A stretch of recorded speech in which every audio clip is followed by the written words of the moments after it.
यह जो तस्वीर आप देख रहे हैं, आग की उठती लपटें, यह तस्वीर रामगढ़ की औद्योगिक इकाइयों और वहां लागू सुरक्षा मानकों पर एक बार फिर सवालिया निशान खड़ी करती नजर आ रही है। रामगढ़ जिले के बड़का कानाओपी क्षेत्र के हेहल स्थित मां छिन्नमस्ती के इस्पात प्लांट में बीती रात हुए भीषण ब्लास्ट में 3 इंजीनियरों की मौत हो गई, जबकि एक मजदूर के घायल होने की भी सूचना है। जिन चेहरों को, जिन तस्वीरों को आप देख रहे हैं, ये वही इंजीनियर थे जिन्होंने कड़ी मेहनत और संघर्ष के बाद इंजीनियरिंग की डिग्री हासिल की थी और फैक्ट्री में बतौर इंजीनियर अपनी जिम्मेदारी निभा रहे थे। लेकिन बीती रात प्लांट में हुए इस ब्लास्ट ने इनकी जिंदगी हमेशा के लिए खत्म कर दी। इस हादसे के बाद मृतकों के परिवार और पूरे क्षेत्र में मातम का माहौल उत्पन्न हो गया है। इस घटना की सूचना मिलते ही राहत बचाव दल और संबंधित अधिकारी मौके पर पहुंचे। घायलों को इलाज के लिए अस्पताल भेजा गया। वहीं बड़का काना पुलिस ने घटनास्थल पर पहुंच के मामले की जांच शुरू कर दी। इस हादसे के बाद सबसे बड़ा सवाल औद्योगिक इकाइयों में कर्मचारियों की सुरक्षा और सुरक्षा मानकों को लेकर उठ रहे सवाल की है। इसी बीच आजसू पार्टी के रामगढ़ जिला अध्यक्ष दिलीप दांगी ने फैक्ट्री प्रबंधन पर गंभीर आरोप लगाए हैं। उनका आरोप है कि प्रबंधन की लापरवाही के कारण यह हादसा हुआ और कर्मचारियों की सुरक्षा को लेकर पर्याप्त गंभीरता नहीं बरती गई। हालांकि दिलीप दांगी द्वारा लगाए गए इन आरोपों की स्वतंत्र रूप से पुष्टि होना अभी बाकी है। पुलिस की जांच और संबंधित विभागों की रिपोर्ट के बाद ही इस हादसे की वास्तविक वजह और किसी की भी जिम्मेदारी स्पष्ट हो सकेगी। लेकिन अगर आजसू नेता दिलीप दांगी द्वारा फैक्ट्री प्रबंधन पर लगाए गए आरोप साबित सही हो जाते हैं, अगर वाकई सुरक्षा मानकों की अनदेखी हुई, तो फिर सवाल सिर्फ एक हादसे का नहीं बल्कि उन तमाम मजदूर और कर्मचारियों की सुरक्षा का है जो हर दिन औद्योगिक इकाइयों में अपने जान को जोखिम में डालकर काम करते हैं। और सवाल यह भी है कि क्या हादसे के बाद सुरक्षा व्यवस्था की समीक्षा होगी या फिर हादसे से पहले ही सुरक्षा मानकों की निगरानी सुनिश्चित की जाएगी।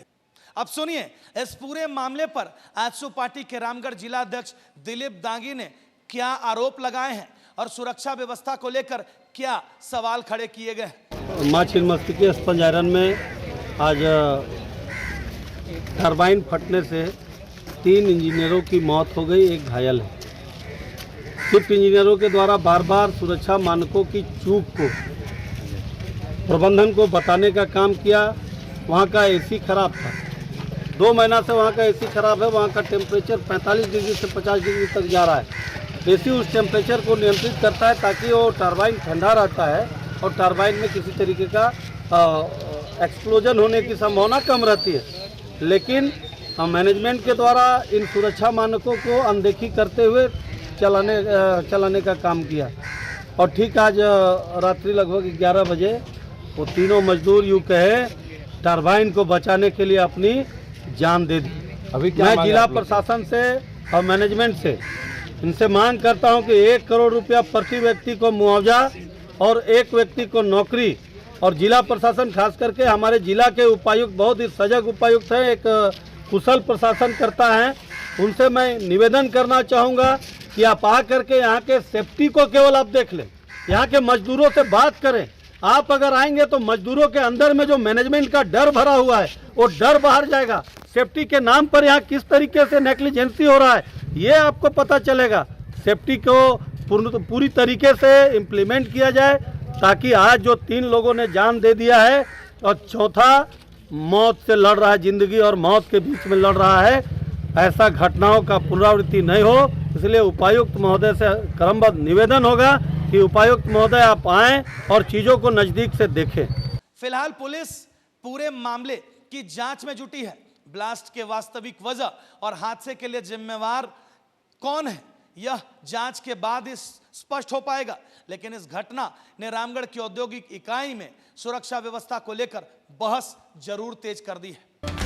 आपके बच्चों के सर्वांगीण विकास के लिए पिछले 34 वर्षों से कृत संकल्पित श्री कृष्ण विद्या मंदिर विकास नगर गौशाला के समीप, जहां नर्सरी से 12वीं कक्षा तक सीबीएसई पैटर्न पर पढ़ाई कराई जाती है। श्री कृष्ण विद्या मंदिर में योग्य एवं अनुभवी शिक्षक शिक्षिकाओं की देखरेख में आधुनिक शिक्षण सहायक, स्मार्ट क्लासेस, व डिजिटल पैनल के द्वारा पढ़ाई कराई जाती है। विद्यालय में हाईटेक विज्ञान प्रयोगशाला, कंप्यूटर लैब, मैथ लैब, समृद्ध लाइब्रेरी के साथ साथ खेल कूद, नृत्य, संगीत आदि की समुचित व्यवस्था उपलब्ध है। साथ ही आपके बच्चों को घर से सुरक्षित लाने और ले जाने के लिए बस फैसिलिटी की भी सुविधा उपलब्ध है। ध्यान दें, विद्यालय में नामांकन जारी है। वही कक्षा नर्सरी से 5वीं तक नामांकन निःशुल्क हो रहा है। तो आप अपने बच्चों का नामांकन शीघ्र कराएं व उनका भविष्य उज्जवल बनाएं। नामांकन के लिए संपर्क करें श्री कृष्ण विद्या मंदिर, विकास नगर, गौशाला के समीप, रामगढ़ कैंट, रामगढ़।